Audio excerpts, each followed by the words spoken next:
Nasir, where are you from?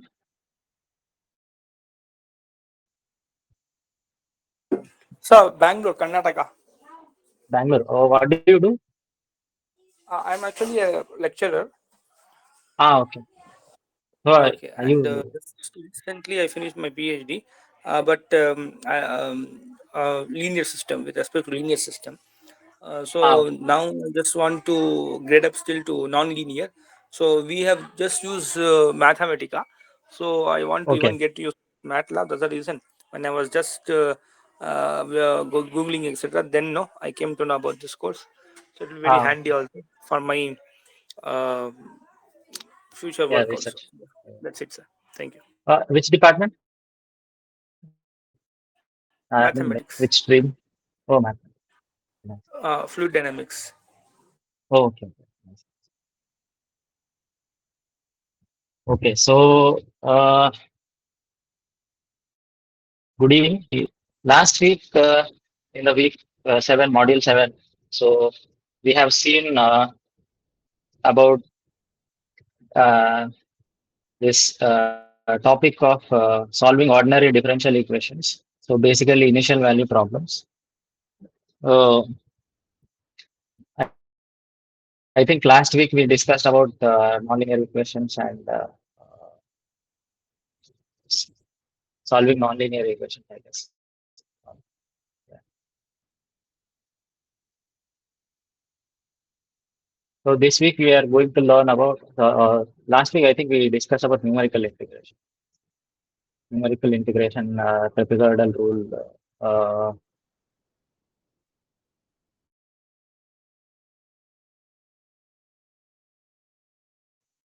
essentially. So we are going to see how can we solve ordinary differential equations numerically. So of course, like we can solve analytically also, but when sometimes like it's not possible to solve analytically, and also it is also computationally very taxing to do it. So like if I want to write a code and compute the solutions, it will be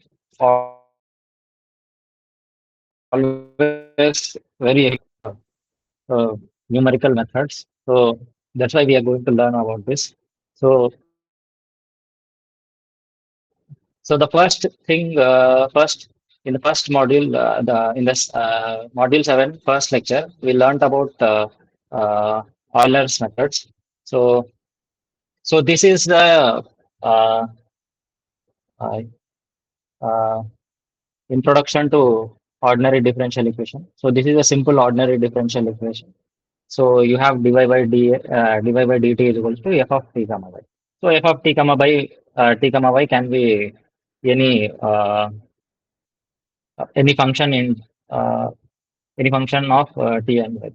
And whenever we have a differential equation like this ordinary differential equation, we should have a initial condition to solve it. So there will be a differential equation, and there we should also have a initial condition to solve it. So basically, our aim is to find out what is y. So the differential equation is giving us uh, rate of change of y, dy by dt, or you can say yeah, rate of change of y. So differential equations, like whenever we try to like analyze any system, we go from first principles. Let's say like you are like uh, you are trying to do something with a mechanical system. Basically, you have f is equals to ma, and here like uh, this f is equals to ma, and a is here d square x by dx dt square. So you know f and you know m you can take it as a constant.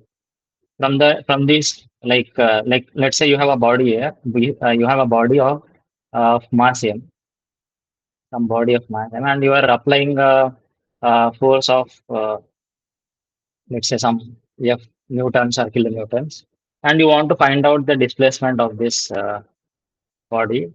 Then if you solve this differential equation, this is a second order differential equation, but here we have a first order differential equation. Second order differential equation also we can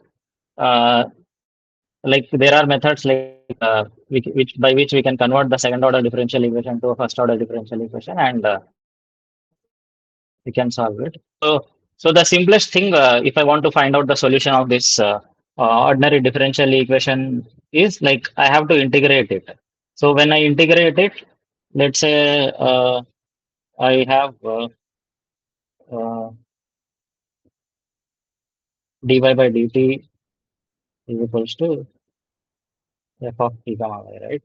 So if I integrate it on both sides, I'll get y is equals to integral f of t comma y dt plus c1. So I want to find out this integration constant. And for that, if I want to find out the integration constant, I have to use this initial condition. So this is y of t is equals to this one.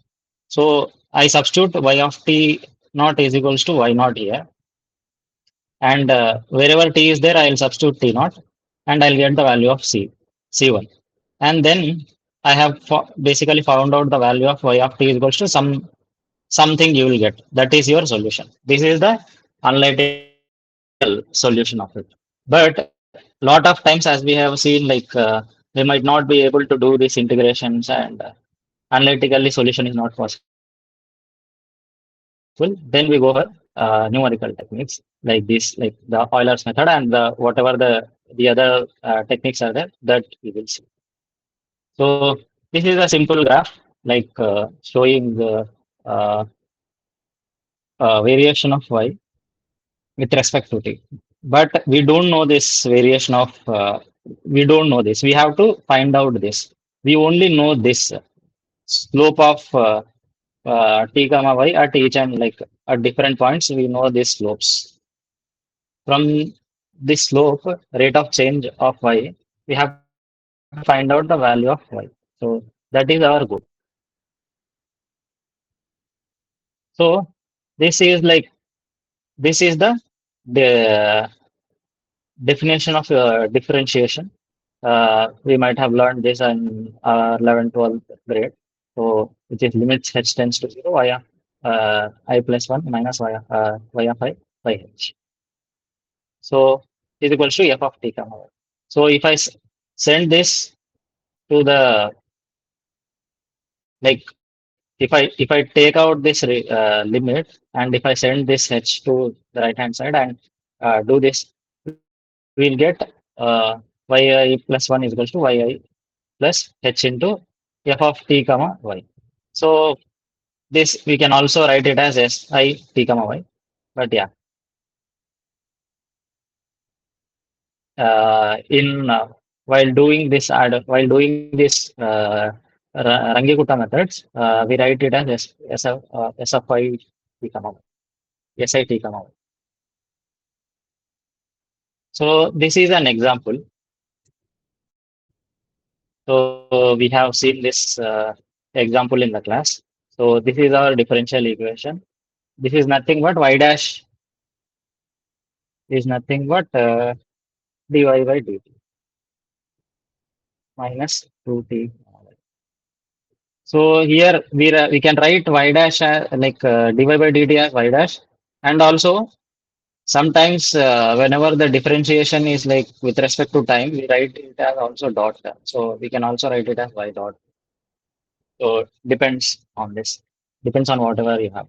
And this is the initial condition. So this is the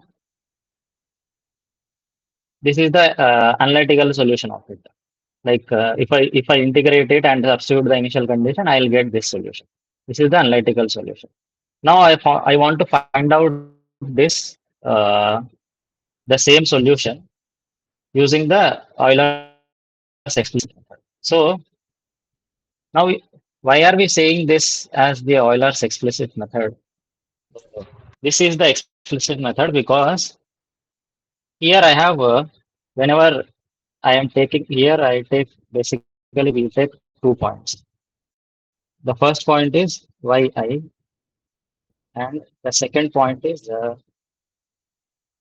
yi plus 1.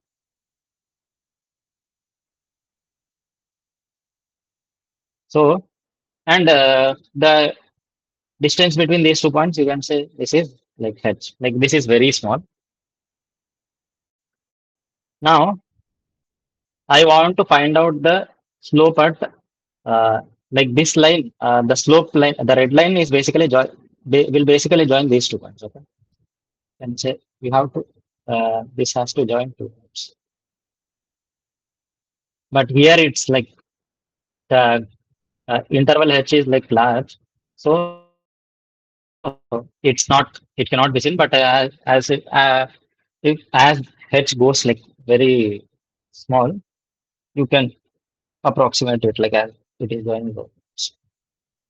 So I want to find out like in the Euler's explicit method, what we do is we take the differentiation of y at point y1, differentiation of y at y yi, differentiation of y at y is equals to the slope of this line, which is yi plus 1 minus yi by h.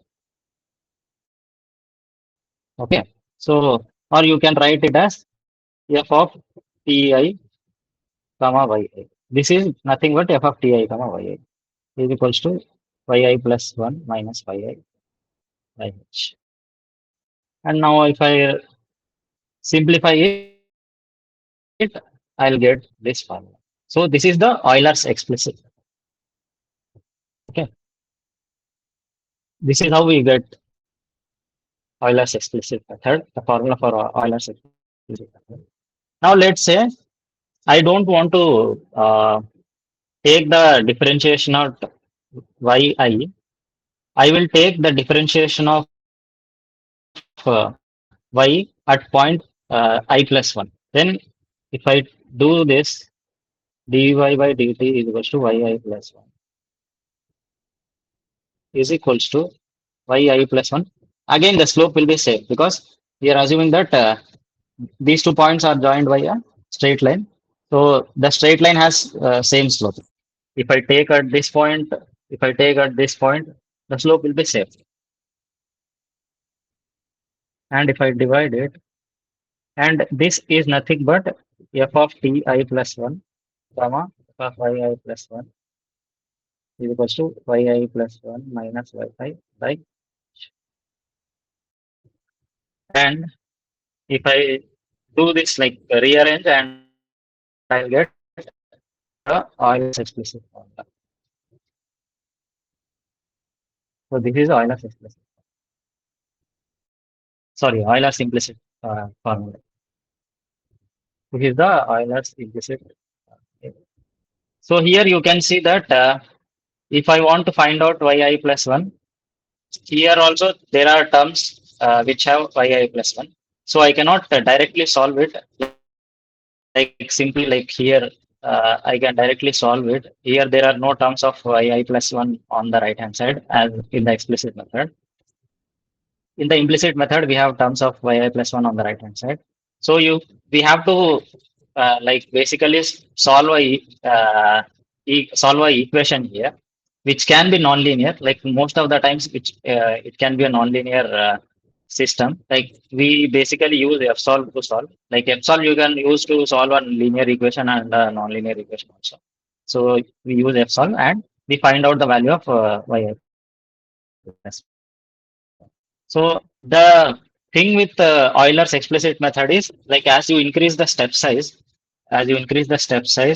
this becomes like globally unstable. Like we will see in the code how it becomes globally unstable. Euler's implicit method is like stable, like unconditionally stable. Like how much ever we increase the value of h, Euler's implicit method will not diverge, and it will always give us a good solution. But the thing with Euler's implicit method is we might have to solve nonlinear equations like this, which might be time consuming again to do it. So the advantage advantage is that you will always get a stable solution. But here, computationally intensive tasks might occur, and it might take more time and more computational what you can say resources. Here, it will be uh, locally, like, it is very stable, and as you increase h globally it might become unstable, but it is like a computationally uh, less resourceful method, and we can use it whenever, like, we are sure about a lot of things. So this is a analysis method. So basically, what we are doing is we are trying to, like, we are taking 2 points and we are trying to uh, find out the slope of this line, which is this, the slope of this line. If I take the slope at point yi plus 1, so this we should write not yi plus 1. This is ti and ti plus 1. This is yi and this is yi.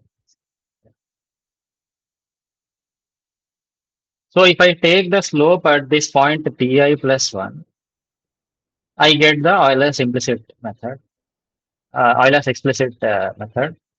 But if I want to take the slope at future time instant, which is ti plus 1, then we get the Euler's implicit method. So that is the difference between Euler's implicit and Euler's explicit. Now we will see uh, code for this, what was discussed in class.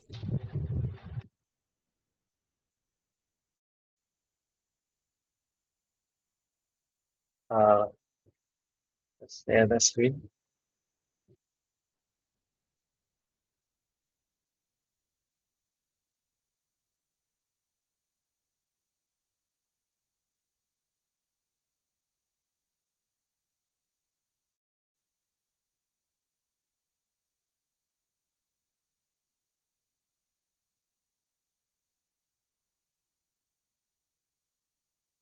So this is the simplest method by which we can solve our differential equations, ordinary differential. Just open, just give me some time. MATLAB is not opening.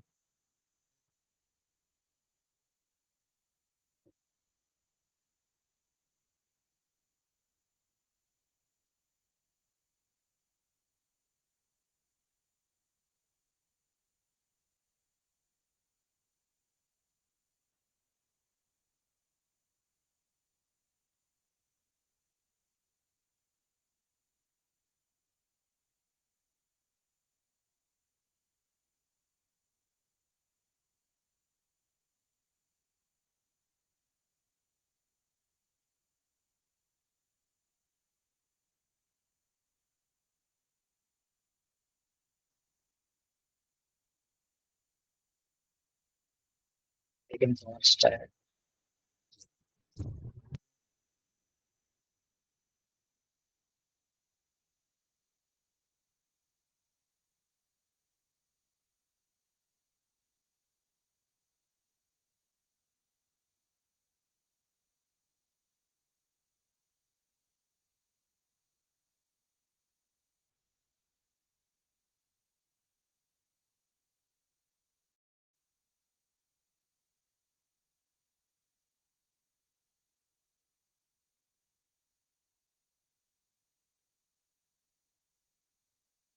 Well, this opens. We'll see more details about this.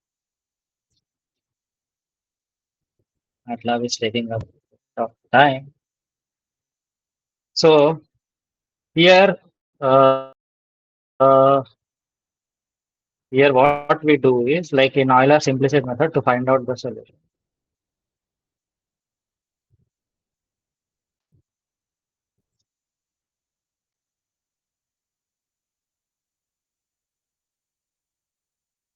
So we have this we have this initial condition, which is like initial condition we will have yi and ti that is given. So basically we start from I is equals to 0, t naught and y naught, and then you find out yi plus 1. Yi plus 1 is found out, and then using this yi plus 1 you find out yi plus 2. So like this we will go on doing we will go multiple steps like from h like with the with this interval h yi plus 1 yi plus 2 yi plus 3 yi plus 4 like that we will find out all the y values, and we will approximate this curve using the Euler's implicit method or the Euler's explicit method. So this is how we use this Euler's implicit method or Euler's explicit method to approximate the value of y I yt. So obviously you can't get a smooth curve like this. You will get the value of uh, the curve at different points like this. If you take very small h, like you will almost get a curve which coincides like this. So that's what we will do. Now let's go. MATLAB has opened. We'll see the code.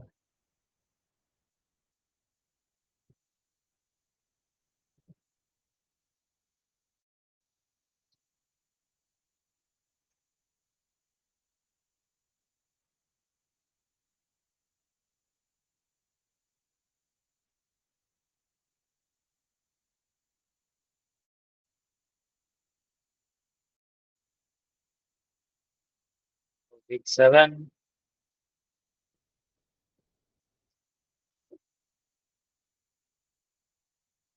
Can see the screen, right?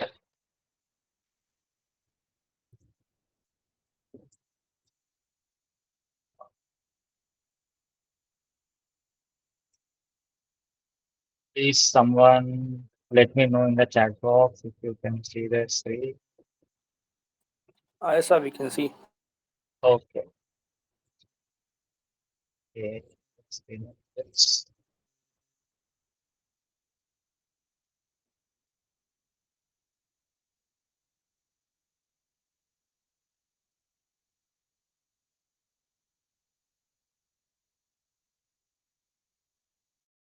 Okay. So this is the code which we had written in the class, the exact code for Euler's implicit method.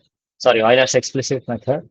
So as you can see, this is what we were. This is the formula which we have got. So it is yi plus 1 is equals to yi plus h into fi. Fi is nothing but f of ti comma yi. So this is f of ti comma yi. So as I have said, like for multiple steps we will do. So we go from I is equals to 1 to I is equals to 2, then from I is equals to 2 to I is equals to 3, and we will find out different values of yt of I. So like here we have taken, if we are basically starting from t0 is equals to uh, 0, and then we are ending at uh, t when t is equals to 10, and our step size is 0.01. And here, like in MATLAB, indexing starts from 1, so that's why we are taking yi as initial value. So y1 as initial value. Like in Python, you can take 0 as indexing, but like in MATLAB, indexing starts from 1, like from for loops. So that's why we are doing it. And we are we also have the true value, and we can also get the error at each point. That also can be like we can also get the absolute value of error at all the steps for which we have calculated the y. Let's see how uh, uh, the graph, the plot of the solution looks like for this step size. If I run it, this will give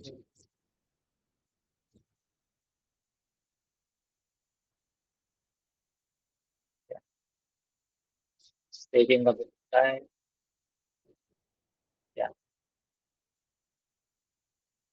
So this is how my solution looks like. So this is the normal solution and also the true solution. Now you can see like is almost coinciding.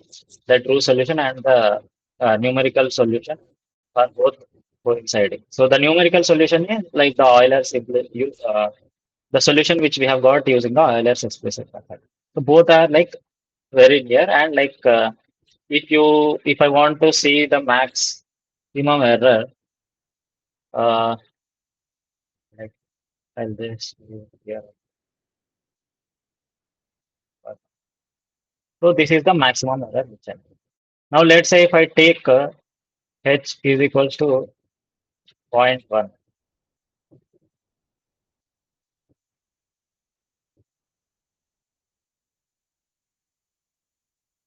So now you can see obviously the step size has increased, and now you can see like as step size increases, like there is like more error. Like earlier it was like almost this blue line and the red line were almost coinciding. Now it's like they are not coinciding, but like this is a good approximation. That like the shape is also like same only. So obviously the error has increased. Now we will see like how the error has gone here.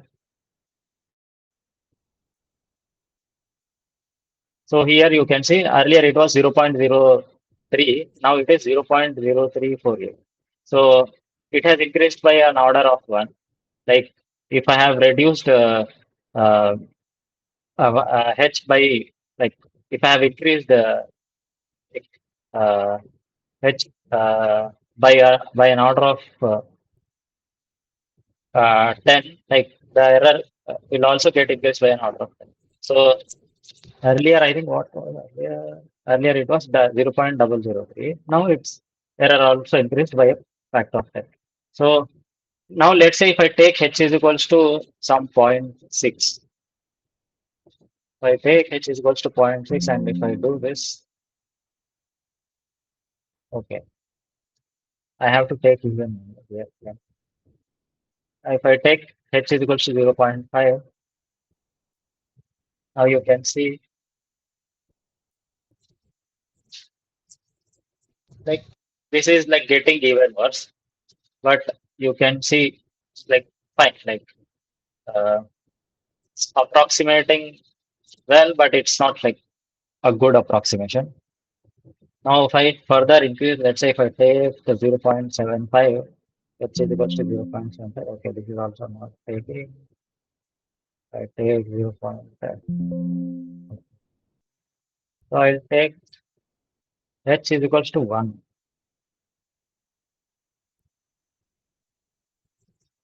So now if I take h is equals to 1, you can see that like this is the numerical solution. Like it is diverging a lot from the true solution. So this is not stable. So if it is going beyond zero point 0.5, this solution is not stable.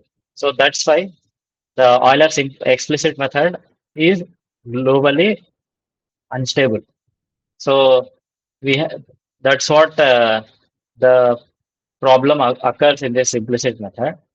Now let's see the uh, implicit method, Euler's implicit method.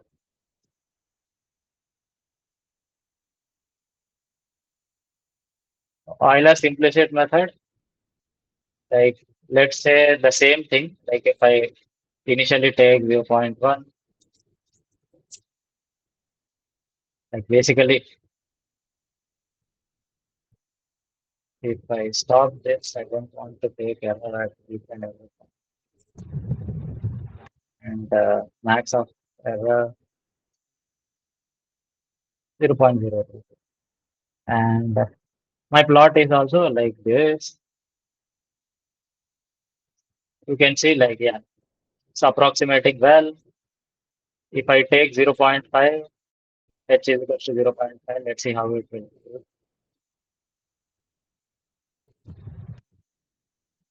It's doing well, like better than Euler's explicit method. Let's say if I take H is equals to 1.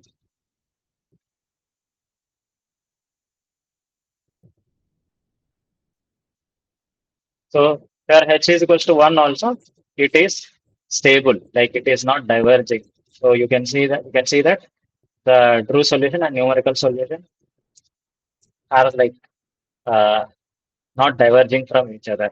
So the method is conditionally globally stable. So unconditionally stable method. So Euler's implicit method is unconditionally stable. So we don't have to put any restriction to the H value. Like you can increase as much as you want. The method will be stable. It's not step size, like if I take 0.25, even for 1.25, this is like stable. So no matter how much ever you take, this method is stable. Like even if I take H is equals to 5,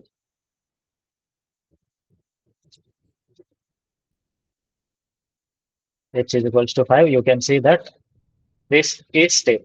So numerical solution and the true solution are not very far from each other.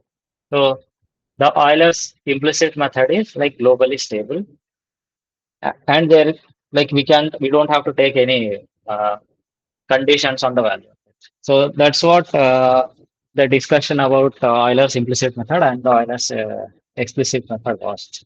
So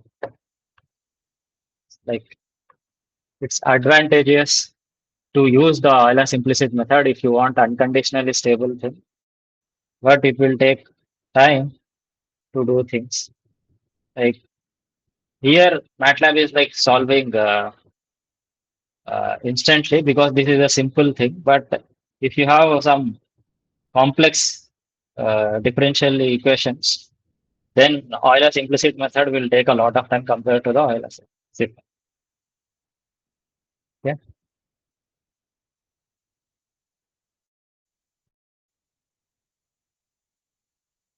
Any doubt in this?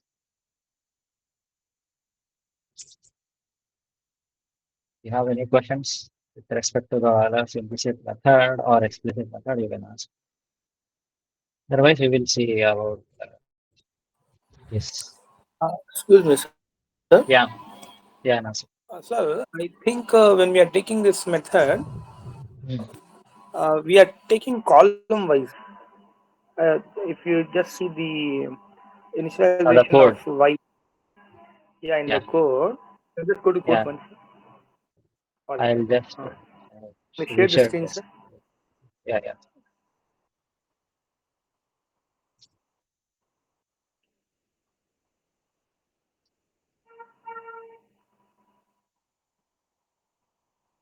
Can you see the screen, right?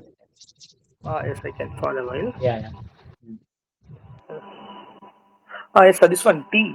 That is T Yeah. naught colon head.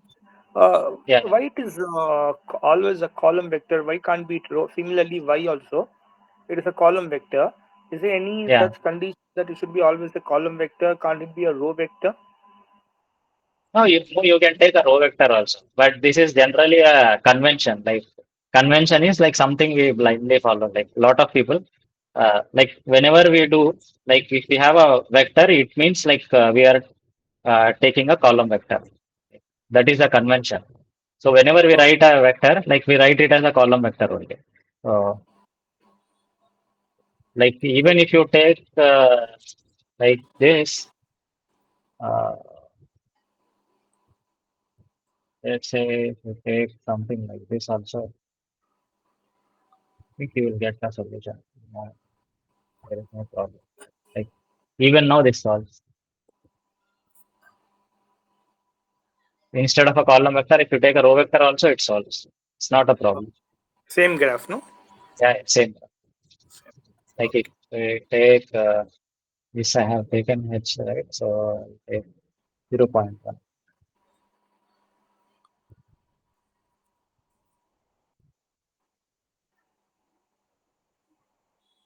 So you can see this is the. Okay. So it's a convention that we write whenever we have a vector, we write it as a column. That's why we do it. Otherwise, it's not necessary like to write it as only as a column vector or a row vector. But conventionally, we use Okay, sir. Thank you.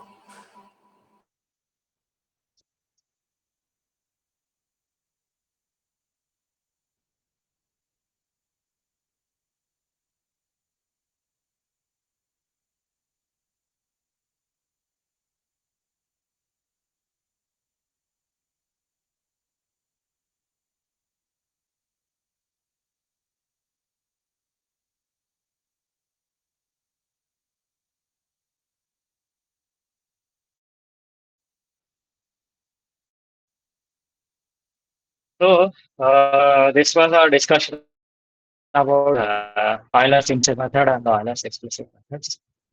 So I hope you have understood it. Like the difference is like the point at which you take the slope between these two methods. Like if you are taking the slope at ti plus 1, then it is explicit method.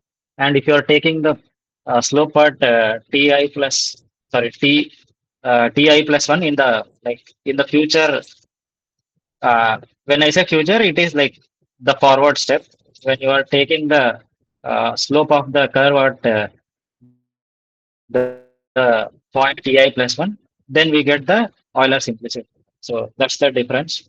Then we moved on, and in the second lecture, we learned about Rangekutta methods. These are also like very famous, like in MATLAB, like or in Python, like whenever we solve ordinary differential equations, we use these methods. Like the most commonly used method is the RK4 method. So, but we will go from like the basics. We will go from Ranjikuta method of order to Ranjikuta method of order to. So basically, these like the Euler's explicit method and the Euler's implicit method like are very similar. Like instead of like fi here, like you are approximating this slope using this uh, uh, weighted sum like WI, KI, W2, K2, like W. Yeah, yeah. We'll what it is. Simple thing, like not very complicated. So these are like the first method is like RK2 methods, also known as Yule's method, and there is also another method of second order, which is the midpoint method. So RK2 method, uh, the first method is the Yule's method. These methods are also called as the other name for these methods is also uh,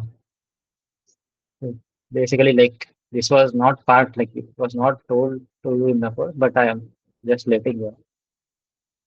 These are also known as predictor corrector methods.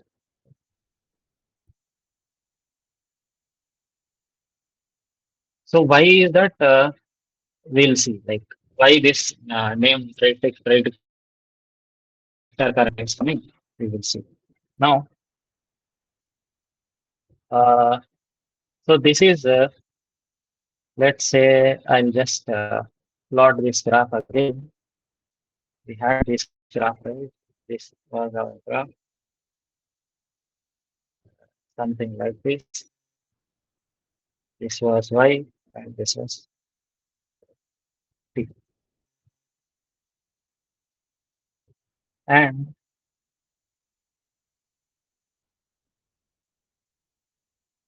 so this was Ti, and this was Ti. And like we had some tangent, and that was our f of Ti, f of t comma y. So in the Hume's method, what we do is uh, in the Euler's method, what we were doing is we were taking the slope at we were taking the slope of the curve at this point in the Euler's explicit method, or in the Euler's implicit method, we were taking the slope at this point. So in the Hume's method, what we do is instead of taking the slope at this point and uh, or at this point, so what we do is we will first find out, we will first take this slope, which is f of ti comma yi, and we will predict the value of yi plus 1. Okay, we will predict this value, and then we will take the slope at ti plus 1. Then we will take the slope at ti plus 1, and then we will correct this value of yi plus 1 again. So that's why we are taking like, now you can see like this formula. If I take this formula, yi plus 1 is equals to yi plus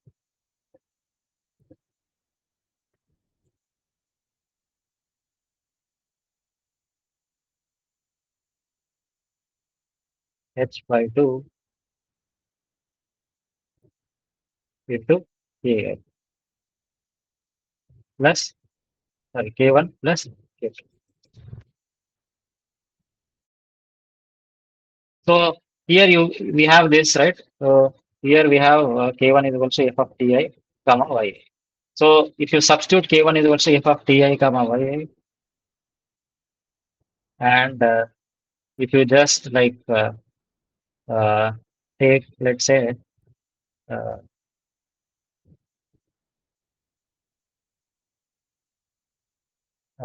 h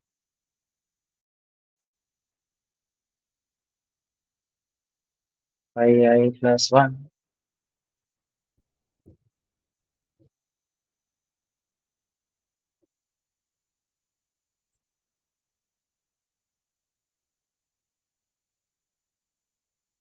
h by 2 into f of pi yi plus h by 2 into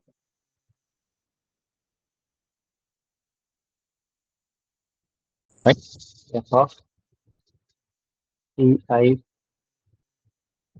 plus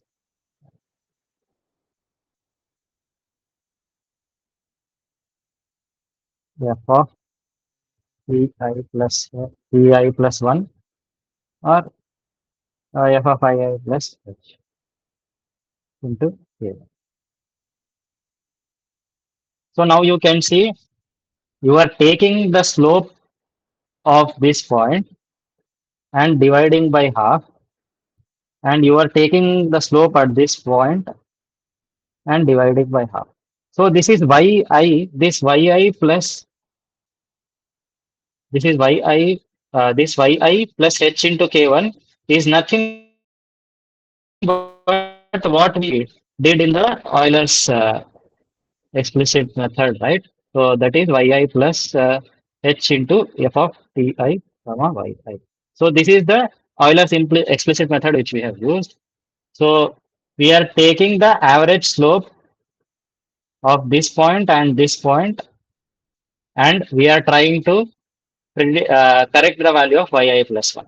So here we are predicting, and then we are again correcting it. So that's why this is also known as Euler's, uh, sorry, the predictor corrector method. So here basically, instead of taking it as in the Euler's implicit method or the Euler's explicit method, taking the slope at one point, we are taking the average of slope at both the points. So that's why uh, is like more stable, like compared to the Euler's explicit and implicit method, like we will see in the code. Then we have also this midpoint method. So here, what we are doing is we are first we are only taking the slope at the point 2 here. So, so we are taking the slope at the midpoint. Okay, so not at point 2. We are taking the slope at the midpoint. So this is our some Ti plus h by 2. Okay. This is some midpoint. Okay. I Ti plus h by 2. Some midpoint. This like Ti plus h by 2. Sorry for the bad handwriting, but so instead of taking the slope at ti plus 1 or ti plus or ti or ti plus 1, or instead of taking the average of slopes at ti plus 1, ti and ti plus 1 by ti plus 1. So what we are doing it, we are trying to here in the midpoint method, we will take the slope at the midpoint. So we will predict the slope at the midpoint first.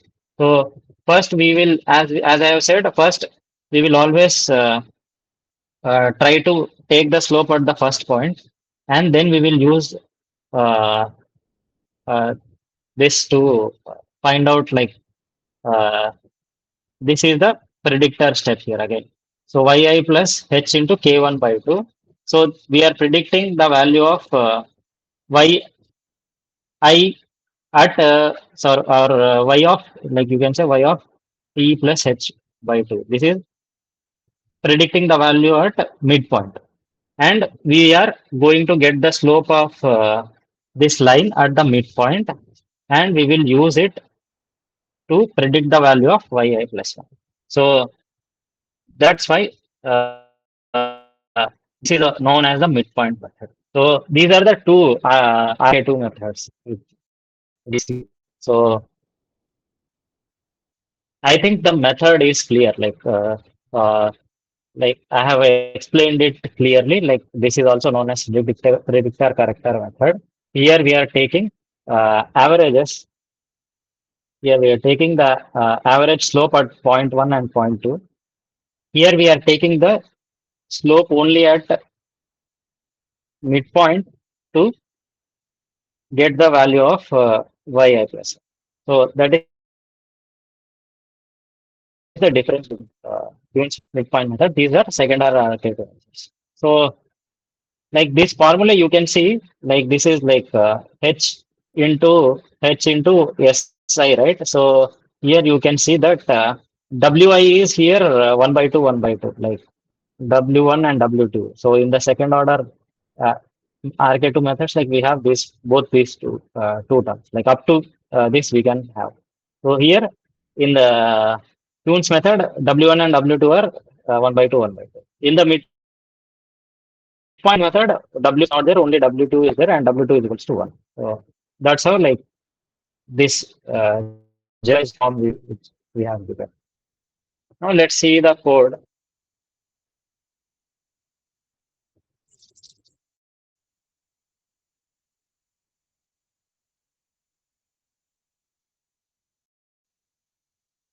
Uh, Tunes method.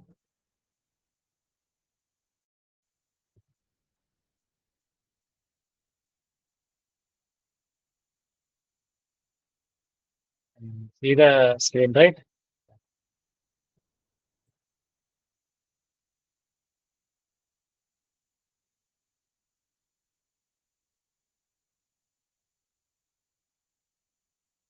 Yeah. So this is the code for Hume's method for the same problem, which we have seen. Uh, like we are finding out K1, which is the predictor, uh, like which helps in the predicting the value of yi plus 1. And we have T new, which is Ti plus h. Like we want to find out the value of yi plus 1, which occurs at Ti plus h. And we first predict the value. This is the predictor step. As I have said, we first predict it. So using the Euler's explicit method, yi plus 1 plus h into k1. And then we correct it. So that's what we do. So this is the slope of k2 is nothing but slope of the uh, line, slope of the curve at point yi plus 1. So this is the predicted slope. Okay. Then we will correct it to find out the value of actual value of yi plus 1. So this is the predicted value and this is the corrected value. So we are taking the average slope. So that's what the difference. So if I plot it, I'll just remove this.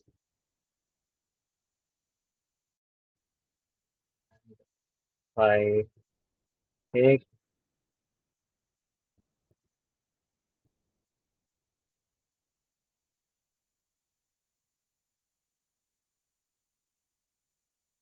yeah. So the error here is like obviously it will be lesser than the Euler's explicit and Euler's implicit methods. This is a more accurate method compared to both of them. Now you can see like the true solution and the numerical solution are like converging. If I take, uh, let's say if I increase and if I take h is equals to 1, now you can see that this is like giving like a lot of error. So earlier it was like 0.00 something, but when I increase the h by a factor of 10, the error is increased by a factor of 100. So this will have a global truncation error of order 2. So like if you decrease it, if you decrease it by a factor of 10, your error will get reduced by a factor of 100. So that's why like this is a method which has order of approximation of 2. Okay. This is the explicit method, sorry, the Yoon's method, the second order Yoon's method. And then we also have a midpoint method.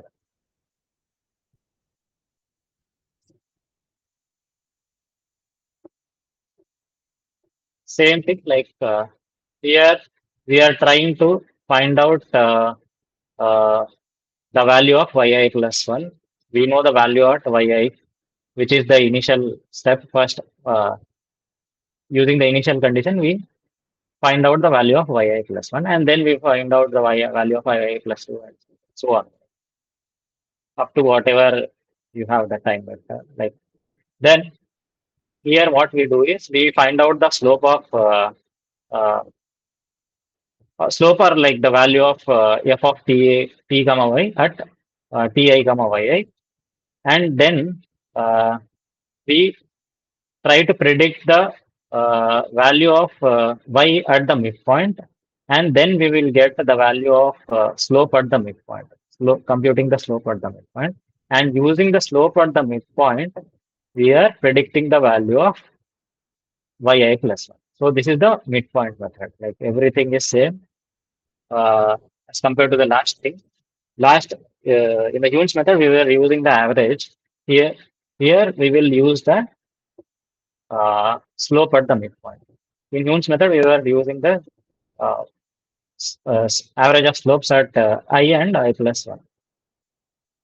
So here also, if I take maximum error and this is Pi plus 0.1, you can see this is predicting well. Like if I take h is equals to 1, let's see how the error will go. So now you can see like I have increased h by a factor of 10. My error is increasing by a factor of 100. So earlier it was 0.00 something. Here now it is 0. So this also has a second order method. Like RK2 methods have an order of approximation of 2. So that's what the difference we can see. So and also we can see that like even if we are taking like h beyond 0.5, this are not diverging. Like RK2 methods are not diverging as in the case of Euler's explicit method. So like these are stable compared to that. So like if I take h is equals to 5, let's see how it will be.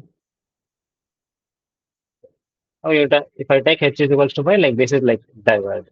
So this is not these methods are also not like whatever the Rangikuta methods which we are discussing are also explicit methods. So these are also not like stable for everything.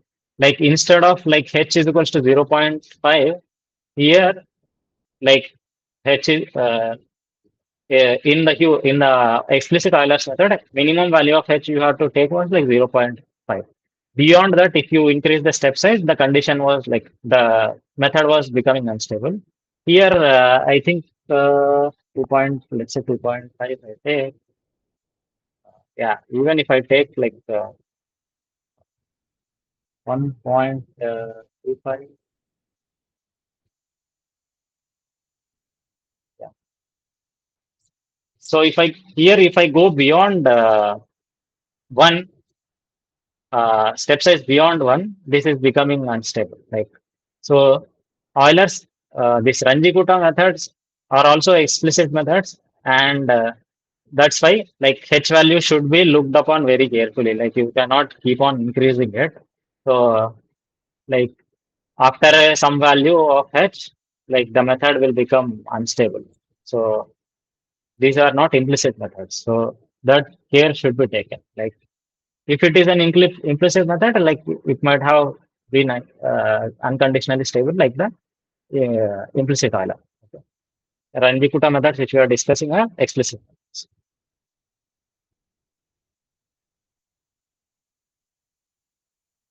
So this was the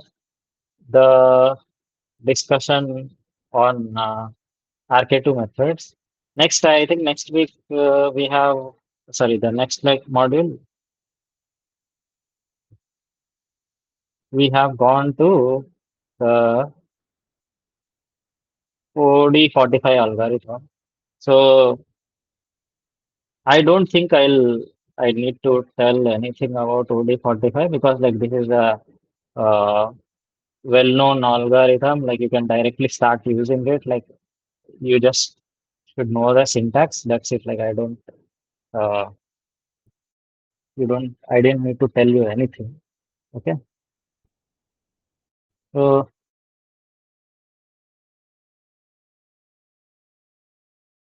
so this is the OD45.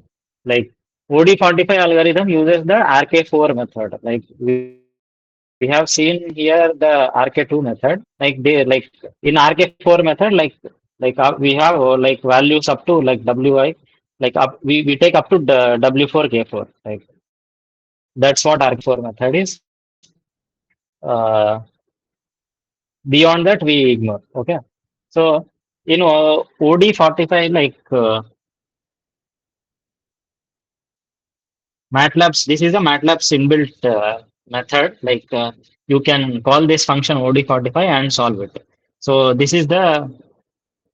uh, this is the syntax of like how you call the function OD45 to solve your differential equation. So this is the f of t comma y which you have. Like you have to define it somewhere. Like the function you have to define it, and you are giving the variables t comma y which you have to solve.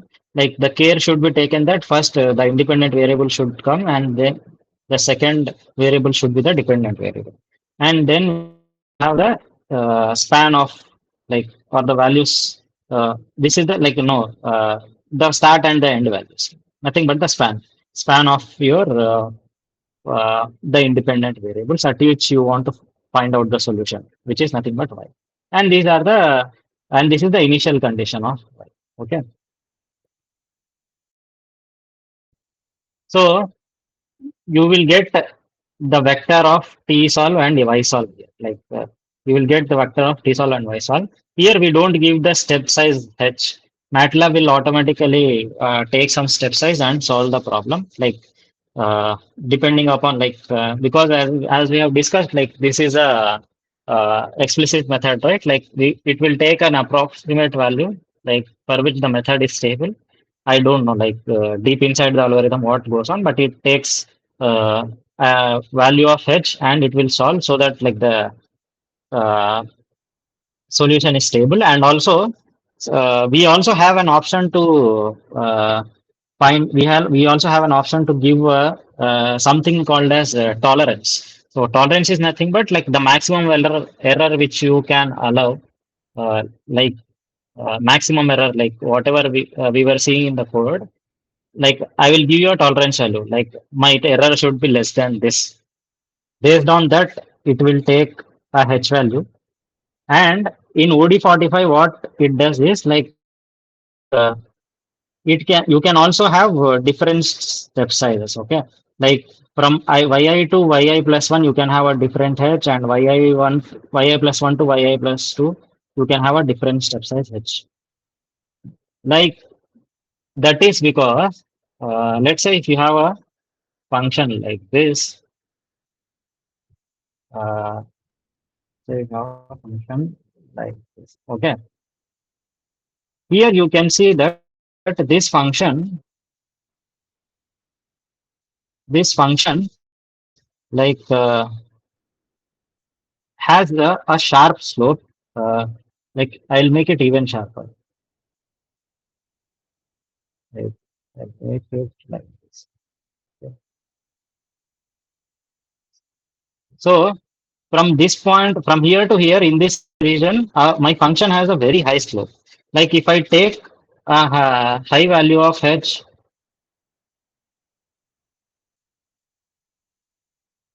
I take a high value of h. Let's say I take high value of h.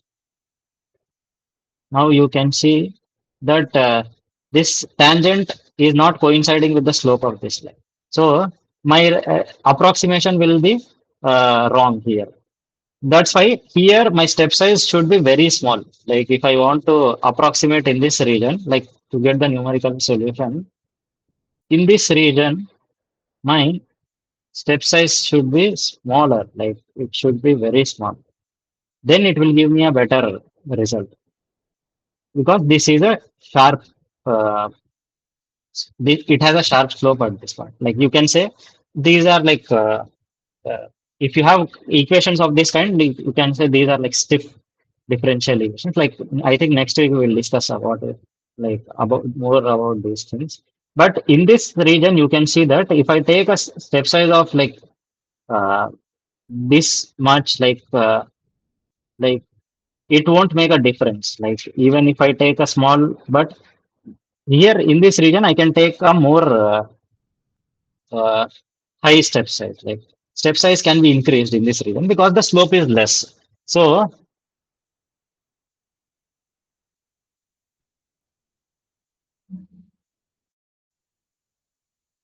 so in this region, the slope is like very steep. That's why my h step size should be small. But in this region, the slope is not like very high. I can take a larger step size. So in OD45, the algorithm can take different step sizes and solve. That is the advantage of OD45. Like depending upon the region, like it takes different step sizes and solves. So what it does is like it is more efficient for me because in this region I don't need to take a smaller step size as this. So that's why it takes like it makes my life like the life for the computer much easier, and it will give a better approximation also. So that's what uh, advantage of using OD45 algorithm is. So like this is used. Yeah. Any question? Sir, Yeah. Yeah. so That's as it. you're saying in ODE 45, Yeah. H value will be taken by its own, so it means it will not be equispaced. Yeah. It will not be equispaced. The way we have equispaced in Euler method or Yeah. Yeah. Navier-Stokes second and fourth method. So it won't Yeah. be Yeah. equispaced. Yeah. Yeah. Okay. It depends. Like depending upon the region, it will take uh, appropriate H value. Like if in this region the slope is very high, that's why it will take a small step value. In the second region, the slope is like not very high, so we can take a higher step value. So that's so here we are taking the same step size because we don't like we don't know in which region it will be stay between, in which region it will have like less slope, in which region it will have more slope. So basically we are taking a h value like as small as possible. Like manually we are coding the method, but in OD45 it has some like they have written the code in such a way that it can take variable step size as well. Let's see some example. The same thing which we was discussed in the class. OD45.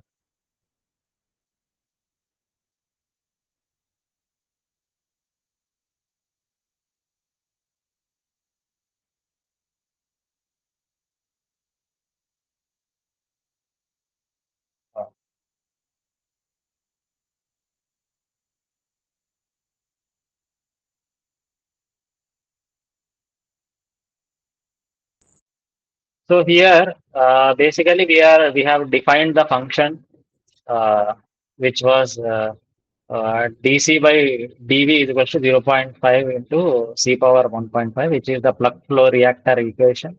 I don't know what this is, but like this is just a differential equation, and I have to solve it. Okay, uh, no need to like some chemical engineering stuff.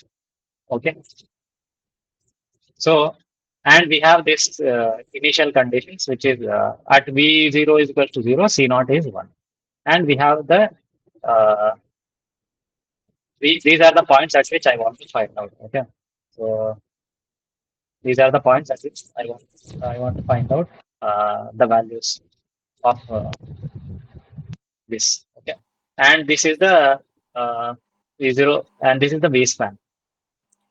Excuse me, sir. Yeah, yeah, Sorry to interrupt. Sir, just two queries. I don't know whether it will be relevant or not. I thought one. Just I'll ask. yeah, yeah. Please Sir, ask. mathematics department, sir. Yeah, Okay, who so me? I think this query would be very much suitable. As No, I no. said, Are you asking about me? yeah, yeah. No, no. I am from applied mechanics, like engineering Right. department. Yeah, yeah, Okay. Only just I will ask one question. Just see, yeah. now the way we have got all this problem, no? As I said Okay. at the beginning, that Mm, we have did linear problem that too by using Mathematica. mm, Now, whatever the initial conditions we have got, or step size we have got, or this function, uh, because so far I have not worked on non-linear. Do you think if we go for non-linear paper, are they going to specify it as such that which like OD 45 or just I saw professors the coming week also he used ODE 15s for stiff yeah, yeah, test. yeah, So yeah. like that, are they going to mention the research paper that which particular ODE they might have solved? I don't know whether it is relevant to you to ask this doubt.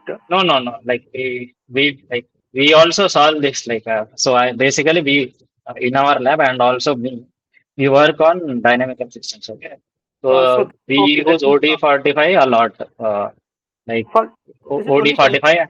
Mm, is it only for initial value problem ODE 45? yeah, yeah, yeah. OD45 is for initial value problem. So when you see your research paper, the other those who have already did, so are they going to mention anything like which the one they are using to solve their differential equation problem and step size or Yeah, initial condition more than initial conditions, because initial condition also you want from there, no?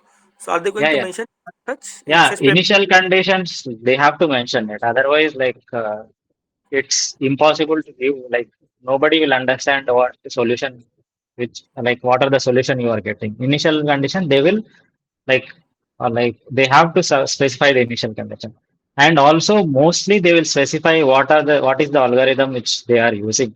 Like sometimes like they might have manually coded RK4, or like they will like more like if they have not mentioned anything means they are using the OD45 algorithm, or they can like if the system is very stiff and it is not like solving properly, sometimes you might also use OD15s and also OD23s, I think. So mostly ODE they will two specify three two yes, three sir. years, Two, two two three three. years. Yeah, yeah, yeah, Okay, is this also for initial value problem? OD 235 yeah, yeah, two. yeah, yeah, yeah, yeah. These are Okay. also for initial value problems only. Like Are we? Yes, sir. Please continue. First. Please you like continue, sir. this is I think the OD23s like these are for stiff systems. Like mostly if you're like have regions of like where slope like if you're differential equation have like more regions of high slope. Like OD45 fails a lot of times. Like sometimes it fails. So then we go for sometimes like we can use OD23s or OD15s. So they might give you a solution. And so, one last question: Yeah. are we going to have in our schedule, because I have watched even next week schedule also? Are we going to have any boundary value problems, sir? Yeah, yeah. Boundary value problems, what you can do is like you can convert a boundary value problem into initial value problem and you can solve it. Okay. Okay, then So I'm applying we it. have Okay.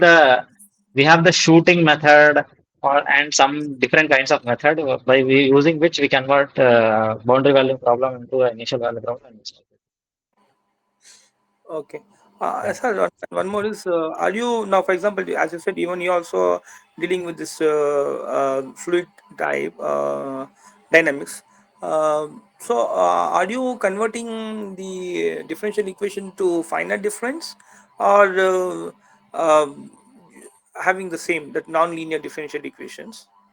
So firstly, like our department has fluid mechanics division, say solid mechanics division, and some like biomedical engineering. Like, but what I work on is like solid mechanics only. So like I have an idea of like fluid mechanics, but like I don't work at all. So what we do in solid mechanics, like mostly if I want to go for numerical methods, we use finite element method. That is Finite? the finite element method. Okay, fem. Yeah, finite element method we use. While you go for fluid mechanics, like I know that a lot of people use CFD, Oh, computational fluid dynamics. I don't uh, know. Like I have a basic idea. It's like similar to FEM only, but yeah, mostly CFD is like used in fluid mechanics. okay. Thank Yeah, you.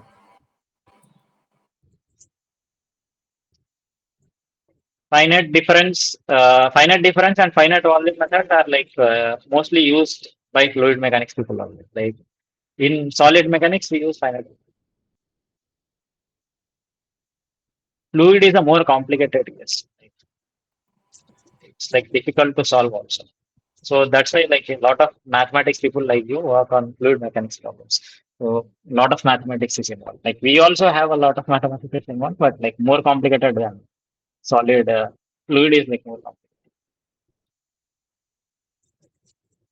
complicated. We just so we have the V span like from like all the points we are giving, and then we are giving also the initial condition. So, C naught. Now let's see how OD45 is.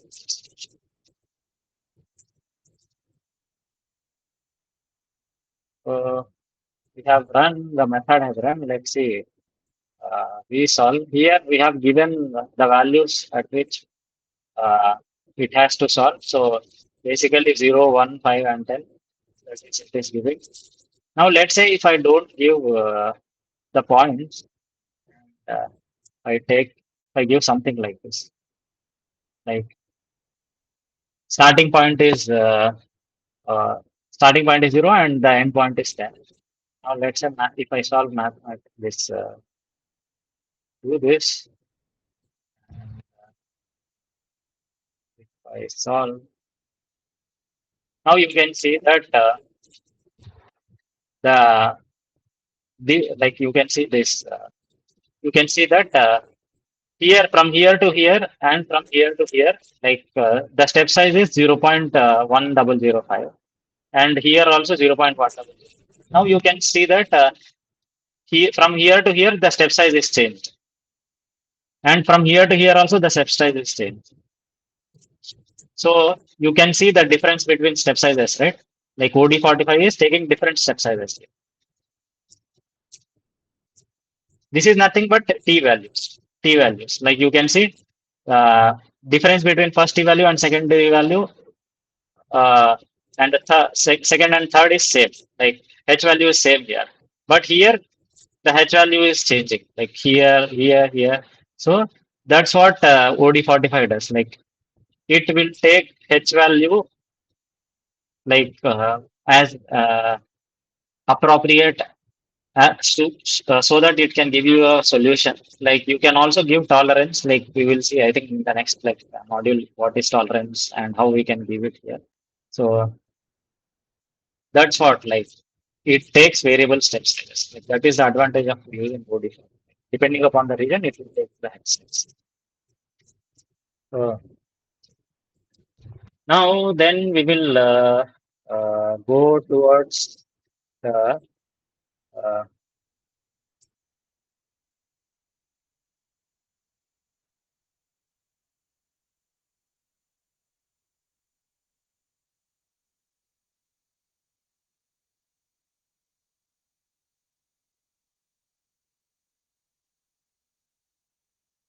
I have to hop with it. Yeah, yeah. Now we will see like Rangikuta method of higher order. Like we have seen about the RK2 method, which is the RK2 Humes method, and also the RK2 midpoint method. We have seen. Next, we will see how we can use these RK2 methods. So the more high, like the higher order RK methods, Rangikuta method of order 4 and Rangikuta method of order 3. So as we have seen, like if we take only W up to T3, like W3 K3, we will have the RK3 method. Like, and it will have some global truncation error. Like so the local truncation and the global truncation errors. So RK3 method is not that important. Like, we don't use it. Like maybe in some problem, like very specific case, it might be useful. But we generally most of the times, I think like in every field, mostly we use the RK4 method. Okay, so here we take up to like W1 K1, W2 K2, and W3 K3 and W4 K4. Here, like this is you can replace this by 1 by 6. 1 by W1 is 1 by 6, W2 is 2 by 6, and W3 is 2 by 6, and W4 is 1 by 6 again. So, and the order of the local truncation error is h power 5. Okay,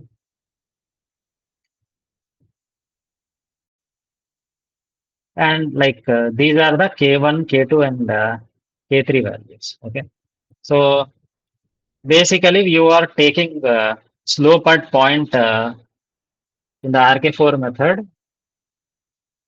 Let's say you have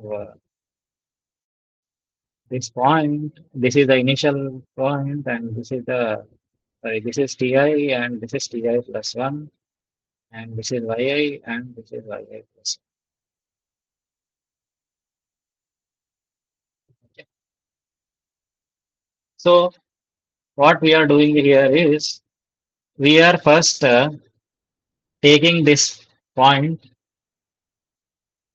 we are first taking the slope at this point, and then we will find out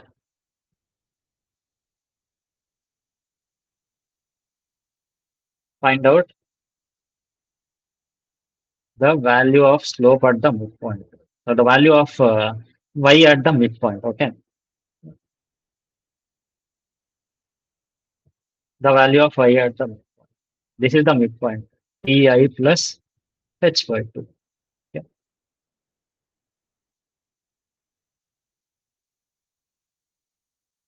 The value of y at the midpoint is yi plus h by 2 into k1 by 2. Okay, using the slope at this point, like this is nothing but Euler's explicit. Then we find out the slope at midpoint, and then we again uh, correct this slope. So, like earlier, we used the slope at this point to get this value. Now we will use the slope at this point only, the slope at this point only to get the value of yi plus, sorry, ti plus h by 2. So the value. So we have corrected the slope. We have predicted the value of yi plus h, yi plus h, or, or you can say y of ti plus h by 2. We have predicted this and then we are predicting the value of slope at the midpoint, and then we are correcting the value of slope at the midpoint, and then we are predicting the value of the slope at the next point, which is I plus 1. And we are taking all these slopes and we are taking some kind of weighted average of all these slopes to find out the corrected value of yi plus 1. So that is what we are doing in RK4. I think you are I think you are clear. Like uh, like if you have any doubts, you can ask me. So this is yi plus h into k3. This is nothing but I am predicting the value of yi plus 1 here, which is using the slope at the midpoint. Using the h into k3 is nothing but the slope at the midpoint. So using the slope at the midpoint, I am predicting the value, and then again I am trying to uh, use the predicted slope to find out the corrected value. Again, this is nothing but RK methods are nothing but predictor corrector.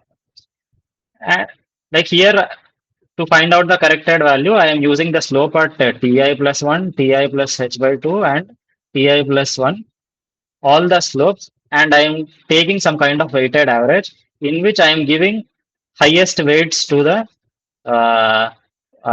slope, the predicted slope at the midpoint and the corrected slope at the midpoint, and I am giving less weight to the uh, slopes at the end points, which is I and I plus 1. That's what the RG4 method does. I think it is clear. Like, you have any doubts here?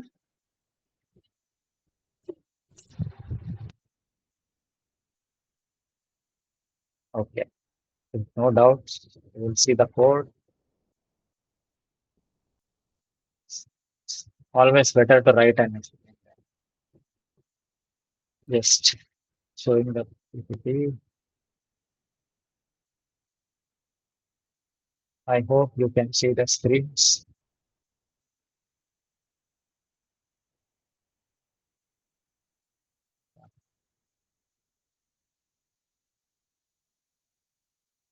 So this is a code which we had written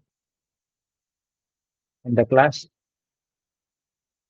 for the RK4 method. So we have K1, K2, K3. Like basically here I am already, like, I have already defined the function, and I'll call it again and again. Like, no need to do each step. So this is my function, which was dy by dt is equals to minus 2 t into y. So this was my function. Yeah, any doubts? Okay. Uh,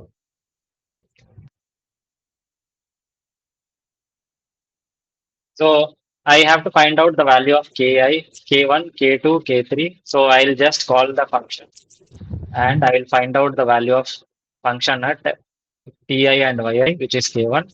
And then I have to find out the slope, which is nothing but the value of function at ti plus h by 2. And this is the correct predicted value of uh, y of ti plus h by 2, which is nothing but yi plus h into k1 by 2. And then again, I have to correct the slope at the midpoint using this predicted slope. And then again, I'll find out the predicted slope at the endpoint using the predicted value of endpoint, predicted value of solution at the endpoint. And then I'll finally find out the value of this is the corrector step. You can write it like this, corrector step.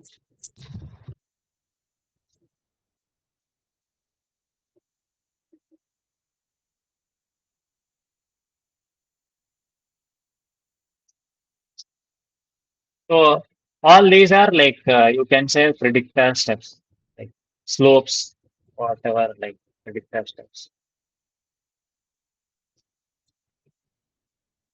different steps. And then we like finally we can also plot this. Okay. So I see maximum error. Let's see if I can If I run this, now you can see that this error is like uh, of order 10 to the power of minus 6. So it's like h is like if I, let's say if I increase it, we have plotted this also.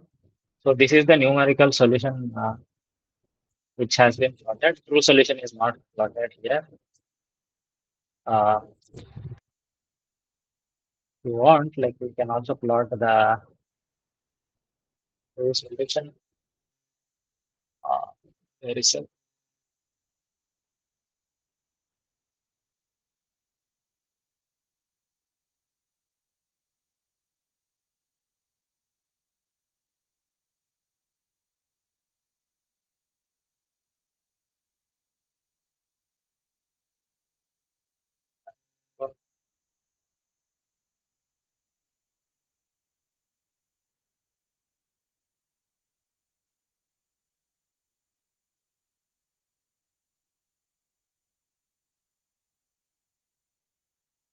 for, uh,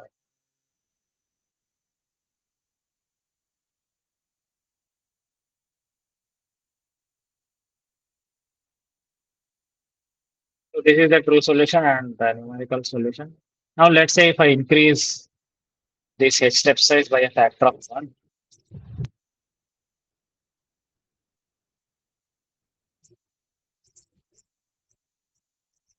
now you can see that the error has increased by like a factor of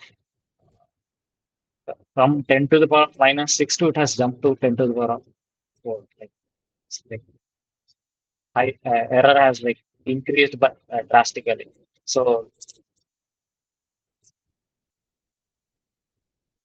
as you increase the step size, this thing comes, and you can see that this uh, method, like this RK4 method, is not stable here. Like beyond 4, it is like diverging. The solution is diverging.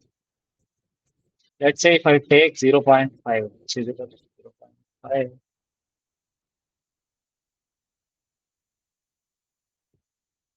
0.5 also, it is like not giving me a good solution. So it's like after 4, it is diverging like anything. So up to here, it was okay. Then it is like diverging. If I take 0.25, yeah. So 0.25 is fine. Like it is giving me a good solution. So let's say if I take 0.1, my error is like has an order of 10 to the power 6. Like if I take 0.01, like if I increase the step size, like now you can see the error has increased by an order of 10 to the power of 4. So decreased by an order of 10 to the power of 4.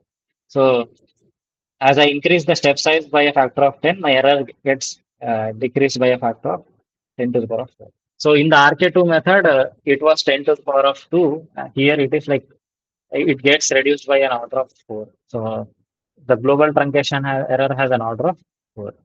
Local truncation error will have order of 5. Global truncation error will have an order of 4. So as we can see, like RK4 method is also diverging if I go beyond 0.25.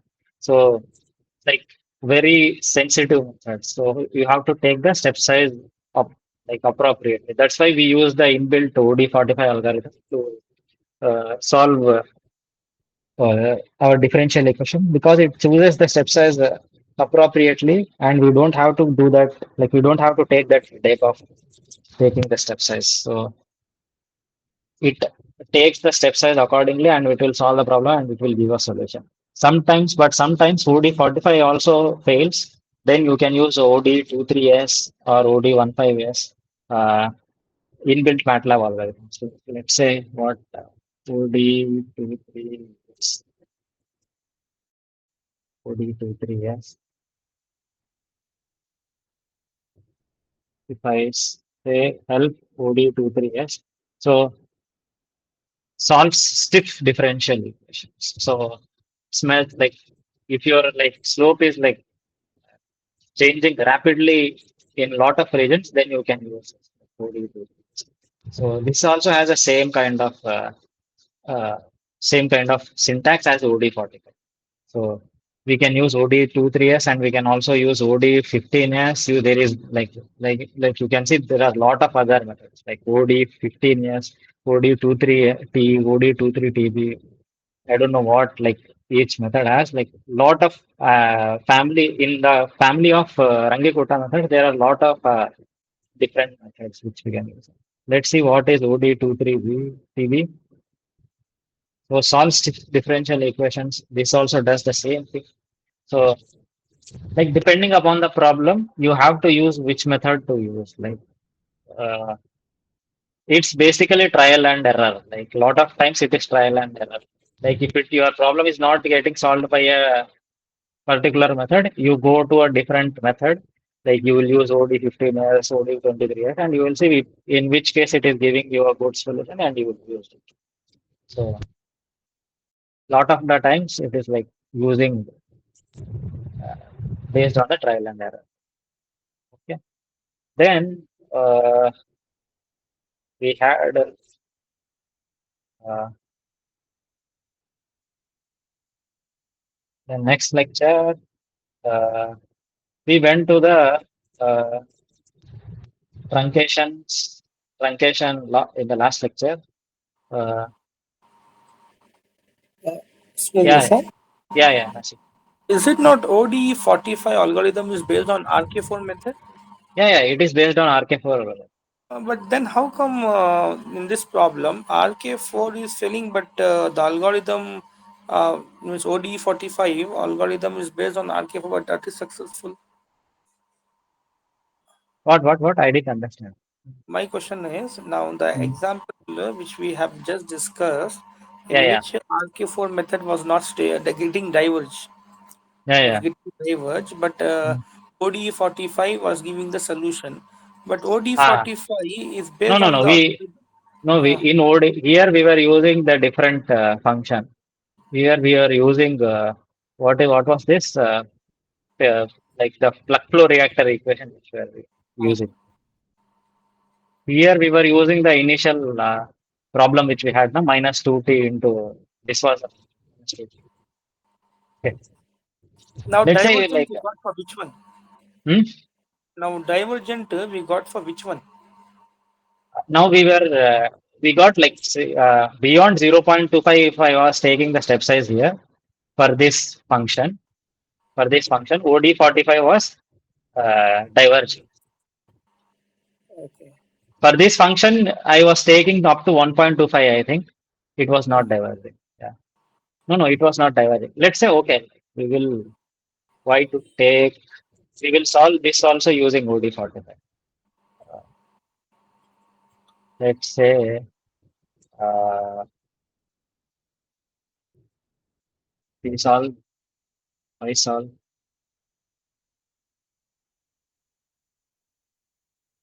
OD45. We solve the syntax, we comma C,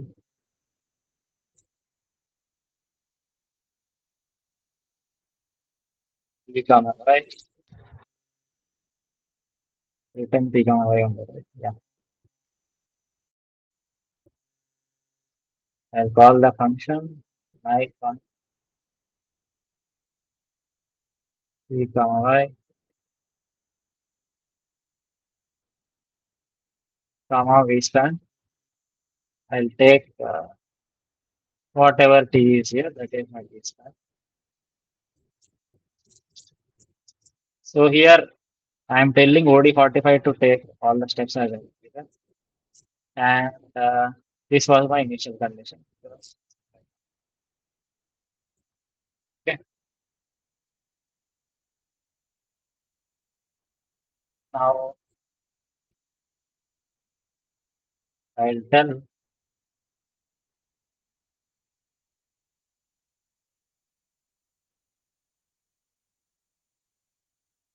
Plot T solve or T is same here. Right? And I'll tell what is the Y solve. Y solve is our solution from OD. And let's say this is some green color.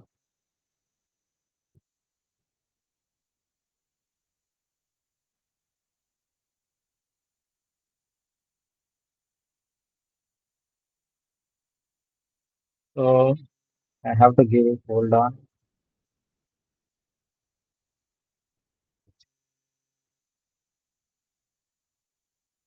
And the legend is numerical solution using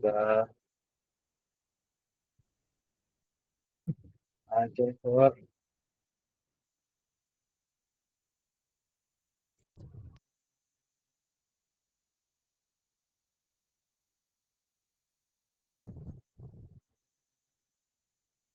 then we are solving a true and then we are getting. And we have to have the OD 45.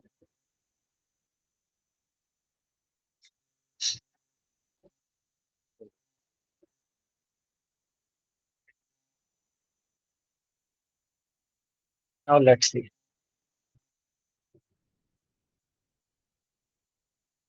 We'll also see error one, I will say, obvious of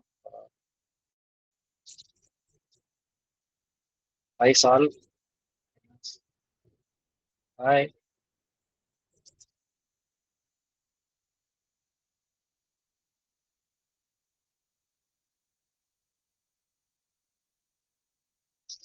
solve PRR1, which is our error in the OD 45. Now let's plot.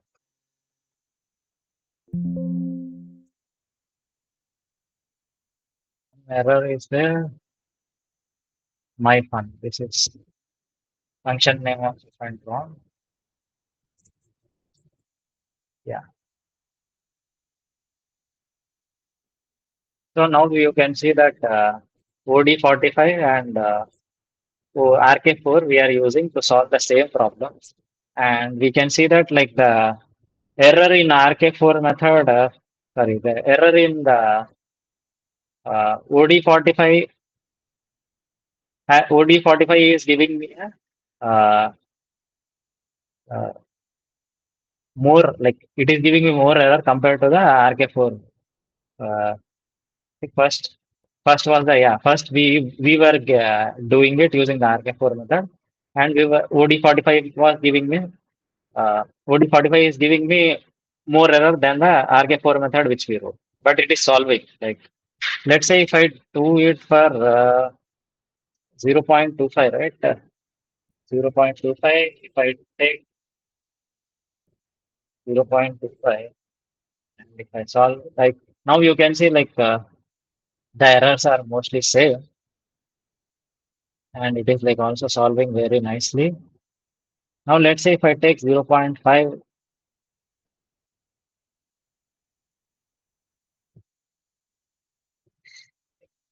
now you can see like both are converging, both are divergent.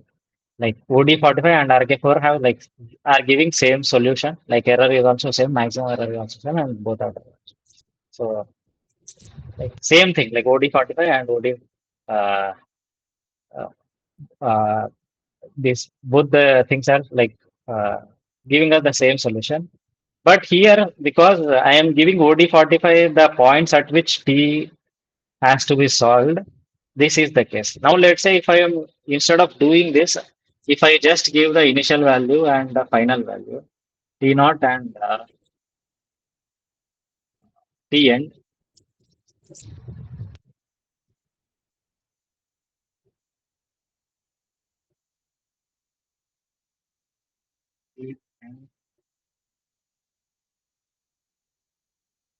so I'm not telling OD45 any step size here. It will now it will take automatically whatever the step size it has to take. Now let's see how the error will come. Like I'm taking H is equals to 0.5 earlier I was giving the step size also, like if I'm giving this span means like T naught H to T end, it is like I'm already giving OD45 whatever the steps, like whatever the values of T at which it has to solve. But instead of that, if I'm just giving the endpoint and the start point, it will adaptively take the step size and solve the problem and give the solution for me. Now let's see how it will do. Okay, so this plotting thing, T naught is T naught is like this is T naught.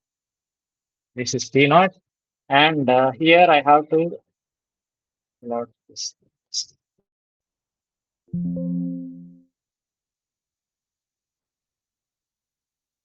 Okay, so now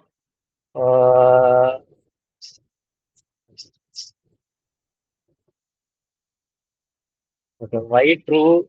I have to take two values because like true value I have to, because the step size is not constant when I am just giving the span. OD45 will take some other step value. I will calculate the true value at which the OD45 is taking this. So minus T solve dot caret.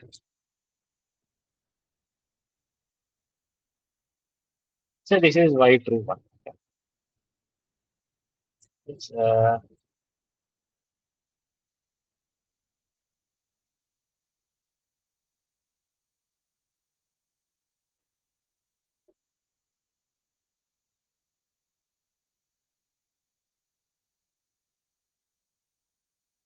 has to be Y true.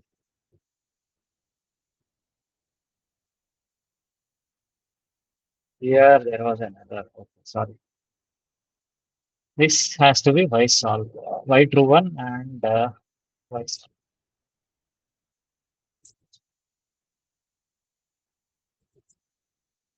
Now let's see. So the RK4 method which we wrote, which has a constant step value, is like diverging. Okay. Like it has a lot of error, but the OD45 algorithm is solving because we have not given it step size.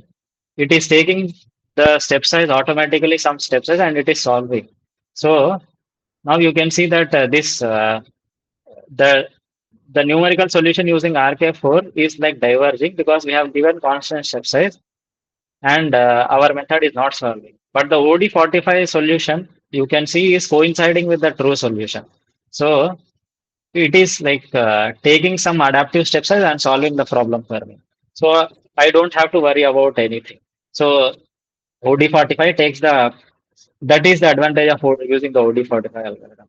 It will take some adaptive step size and solve the problem in such a way that solution is stable. Like most of the times it will solve. Sometimes even if you like even if like it has all the properties to solve it, it might diverge for STIP solutions. Then we use ODA23S and other methods. So that is what like the difference is. Like again, if I take earlier, it was like some error was there. So again, if I take this T only, like if I'm giving the step size to OD45, also it is like solving it. Okay. So even if I was giving the step size to OD45, OD45 is like doing some kind of magic and it is solving. Like the solution is not diverging. So it's like T solve and what is the uh, now you can, let's see what is like the size of T solve. So T solve is 11 by 1 and Y solve is also 11 by 1. Yeah. So some kind of thing it is doing and it is solving. Like OD45, like compared to the method which we were using, like OD45 is like used as a stable solution. How it is solving. some kind of stuff is going on here. Like compared to the code which we have written manually, OD45 solution is giving me a stable solution. Now let's take, if I take one, let's see how it will react.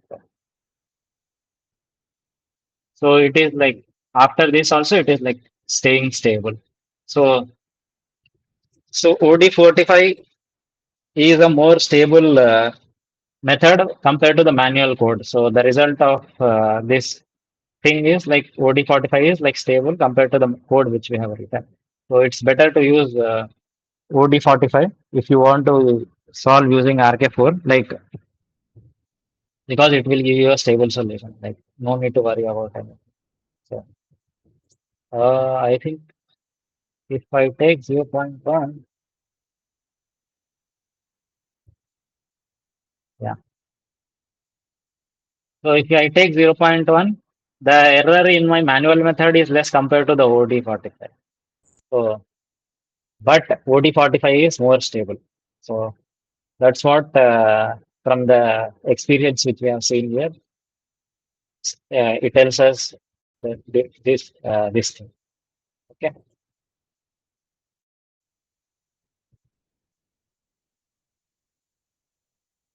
Okay.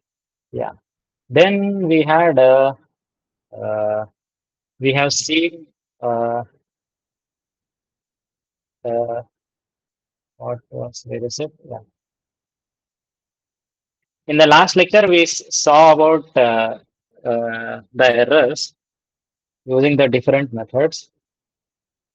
So in the Euler's method, either it was implicit or the explicit method, the order of local truncation error was 2. In the Hume's method, it was 3, and in the RK3 method, it was 4.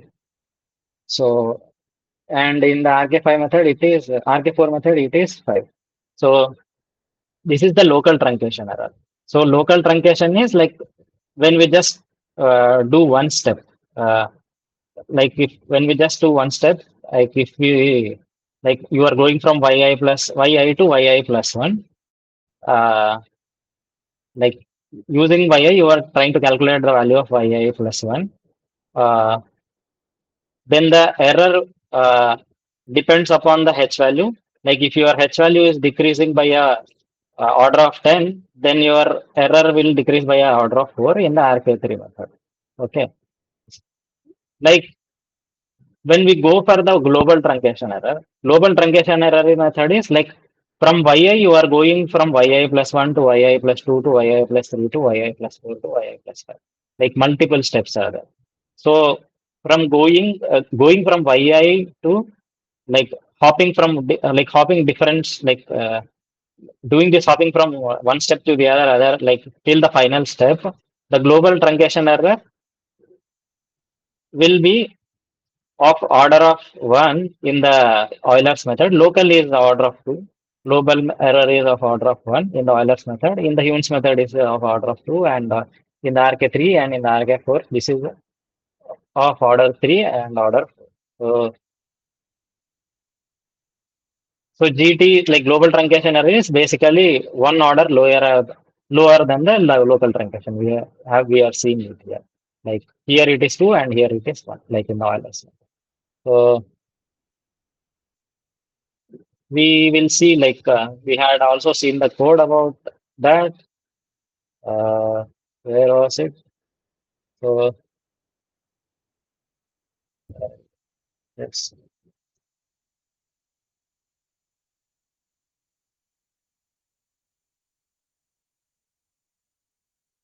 rename all this.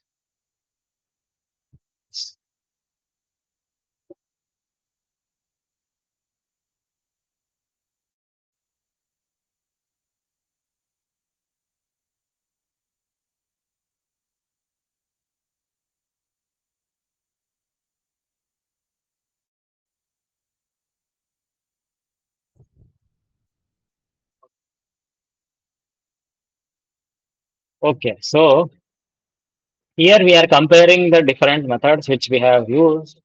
So which is the Euler's method, Hume's method, and the RK4 method. Okay.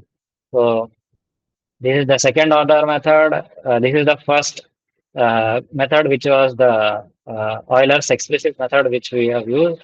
And this is the Hume's method, and this is the Archimedes method.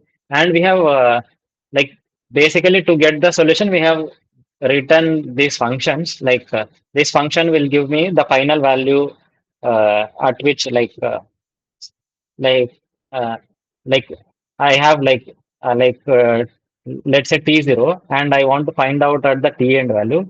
So the t end value, the value of y at t end is the y final value, and it will return me this. Like the function will use the Euler's method, solve, and it will give me the final value. Okay. So like similarly, we have also written this code for the tunes method, and we have also written the code for the uh, RK4 also. So this is the code for RK4. So here what we are doing is we are taking the error. We are solving the basically we are solving the this equation, which is the y my function equation, like minus 2 into y, dy by dt is equals to minus 2t into y. This equation using the Euler's method and Hume's method for different step sizes, we are solving it. Like these are the step sizes for which we are solving, and we will take the error of the solutions of all these methods and plot it for different steps, and we will see how it will look like. So we will plot a log plot, and let's say if I run it, now you can see this is the error which was occurring. You can see that Euler's method has more error, and the Hume's method has lesser error compared to the Euler's method, Euler's explicit method, but more than the RK4 method. So RK4 method has the uh, least error, and you can also see that slope of these lines are also different. Slope of this line is basically if you calculate the slope of this line, this is has a slope of 4. This line RK4, because the global truncation error is of order 4, this line will have a slope of 4. This line will have a slope of 2, and this line will have a slope of 1. So this is how, as I decrease the step size from minus to uh, log plot, right? Yeah, yeah. As I decrease the step size, so I think like we have to use better to use log 10 here. That will give good idea. Yeah. So as I increase, as I decrease the step size, uh, go on, and my error is also decreasing, but the rate at which the error is decreasing, if as I go from 10 to the power of minus 1 to 10 to the power of minus 1.2, uh, my error is decreasing, but it is decreasing very uh, rapidly compared to the error, like the decrease in the Hume's method and the decrease in the Euler's method. So this is how like the global truncation error uh, uh, varies, compared, like when we compare these methods for different step sizes. So this was the module which we have seen, in the module 7, we have seen different methods to solve the numerical, uh, sorry, the ordinary differential equations using the different methods, from Euler's explicit method, Euler's implicit method, then the family of RK method, which is the RK2 methods, RK3 and RK4. So we can code it like Rangikuta methods can also be called as this.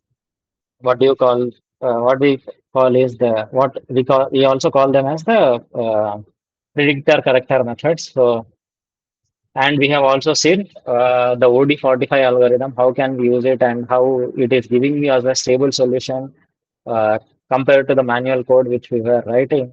So that is the uh, essence of this. Like we are using numerical methods to solve our ordinary differential equations, and there are different methods to solve it. And you, which method you have to use, it depends on your problem. Like you have to choose. Uh, like obviously, whenever you do, and like whenever you solve something using any numerical methods, you will have to like uh, will have to do some compromise and like take some error in the method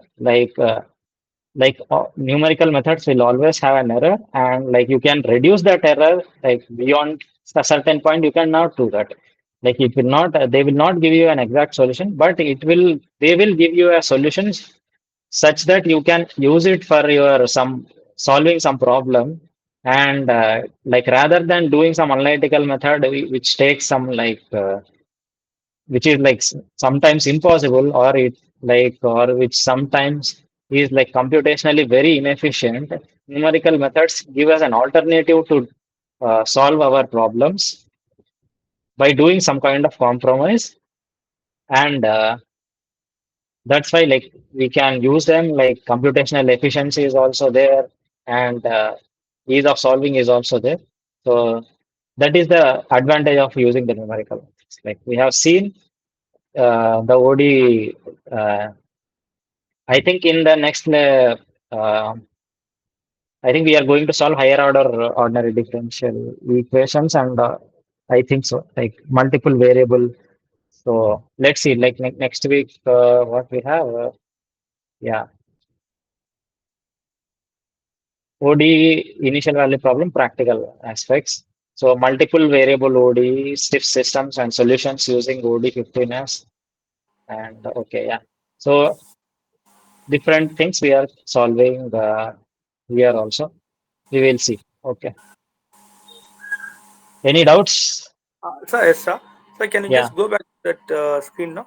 About the module which you were just Yeah. discussing. Yeah. So Yeah. there is one announcement stating that for the exam only till week 9 they will be asking, but assignment will continue till week 12. Okay. Uh, Okay. is it confirmed, sir? Where is that Exam point of view. You can go to announcement? announcement. Announcement. Okay. There somewhere I saw. I will just check in my laptop also. Uh,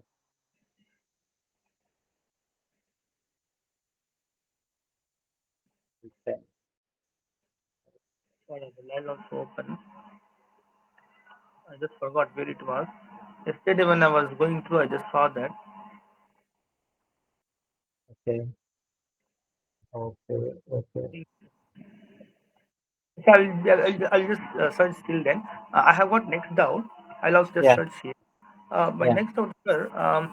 Uh, sir, this last comparison, global truncation error and local Yeah. error.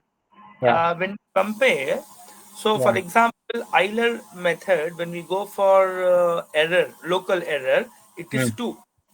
Order is Yeah. 2. Yeah. Whereas global, it is order 1. Yeah.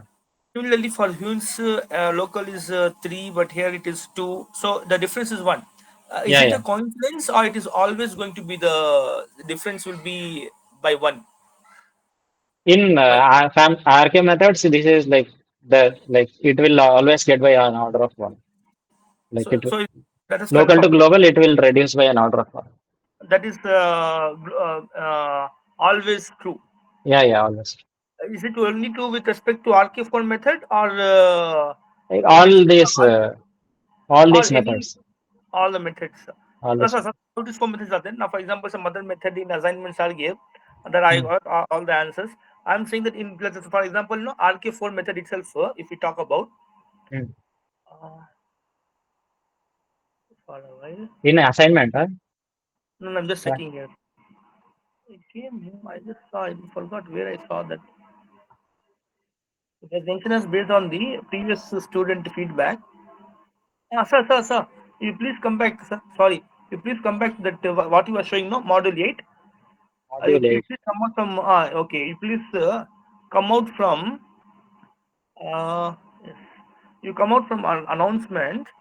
Uh, Kindly come out from announcement, and where then no, Q and A have to go. you just go down where professor's logo is there, no? Professor's, Logo. yeah, his photo is there. I think that is, Photo. I think about the course. Yes, sir. Okay. About the course. Yeah, about the course. Kindly go to about the course. On the top, it is there, no? Beside announcement, about the Ah, course. Now, when you come down, professor photo is there, the below. Then ah, update. After all the 12-week course, still down, all the 12-week course, he has mentioned one update where is it? before book and references. Uh, Some references. but for me, it is Okay. yeah, update. There he has mentioned based on the Mm, feedback of previous student. mm. Okay. First 9 assignment weeks. Okay. Can Okay. we be assured? Yeah. Can we take as a final that Yeah, yeah. be Yeah, anything? yeah. So to be Yeah. assignment will be very handy. So, but till 9 assignment means coming week, one more week, what we are going to, that will be the final for our exams. Yeah. Final for in the final exam you will get till assignment 9. Sorry, the So week should 9. we wait for one more confirmation or it is confirmed? Yeah, you can confirm this because it is already given. Like no need to. Yeah. But you Sir, have to next, still solve this assignments. obviously, that Mm. we are loving it. Sir, Yeah. next one is so global truncation error, and this it will reduce by one. Okay, sir. Mm. When we just went for the last code, no, Yeah. last code where we are comparing all the error analysis. Mm. There, Mm. the graph which we got. Yeah. So to do this global truncation error, the Mm. values of h, we have taken range of values, that is h all Yeah. 0.1 0.05. Yeah. So whenever we want to take global error, and the graph, the lines which have been plotted, is Mm. the line plotted. Now, for example, RK4 method is there. Is that Mm. line plotted for this 1, 2, 3, 4, 5 values together? H all is there, no? Yeah. Behind the Yeah. Yeah. Yeah. is it plotted for that?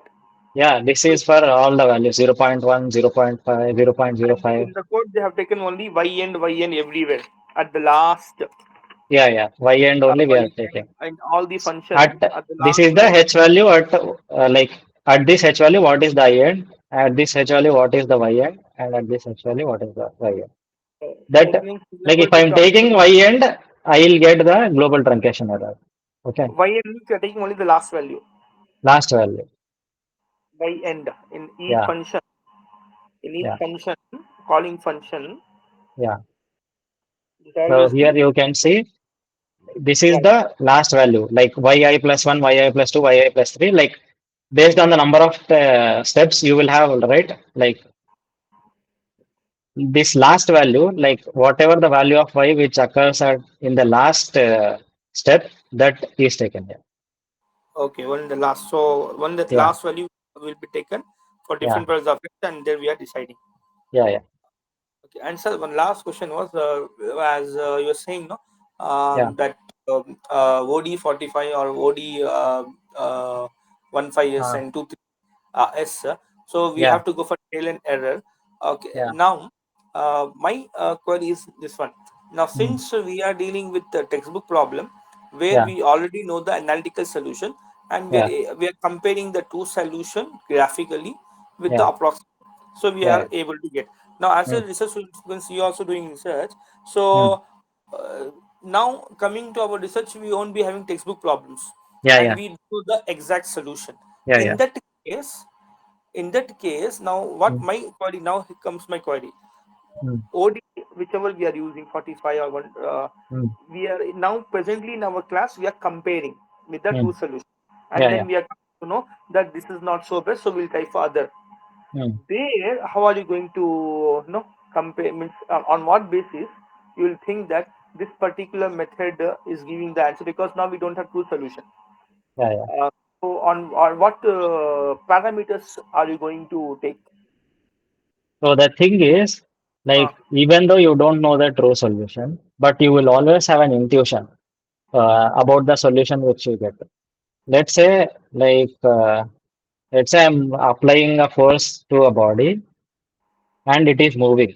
I want to find out the position. Okay. Uh, like due to the applied force, the body is moving, and I want to find out the solution at after time. Let's say time t is equals to 10 seconds. But like at t is equals to 0, if I am getting, let's say, some at t is equals to 0, the body is at rest, and at t is equals to 1, t is equals to 1, it is having some, let's say, 5 meters displacement. At t is equals to 2, let's say it is having some 15 meters. But like at t is equals to 10, like if you are going, but if you are getting some displacement like t is equals to 1 lakh, then it doesn't make sense. Like mm-hmm. intuition doesn't make sense. Like you can plot your result and you can see, and you can, like, you will have a sense of intuition that my solution will be like this somehow. You will always have that intuition. Based on that, you have to make a judgment. So mean to say, how well we have the knowledge about the physics of the problem. Yeah, yeah. So Obviously, if we like you have should. hold on physics on the problem, Yeah, uh, if it's going to meet the expectation what we are yeah, looking for, then we yeah, can think this true solution. yeah. And Oh, other thing which you can do is you can like take different step sizes and compare it. okay. If you are taking different step sizes and you can plot a plot like this, if this is not like this, and if it is like diverging, going somewhere, then you are like after some step size, then your method is like some kind of failing. So you can do this also. Okay. Yeah. Like Again, trend I'm has to very this trend has to be followed. Otherwise, something is wrong. okay. Okay. Yeah. Fine. Thank you. Yeah. Okay. Okay, we'll stop it here. Thanks for joining. See you next week, guys. Take care till then. Thank you. Okay. Bye bye. Bye.